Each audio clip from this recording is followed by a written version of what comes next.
Good afternoon everyone. Today we are going to learn about two words and their difference also.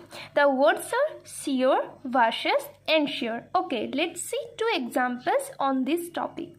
Make sure he gives you the change. Next, I ensure you that they will come. ওকে, তাহলে বোঝা যাক যে এখানের পার্থক্যটা কোথায়।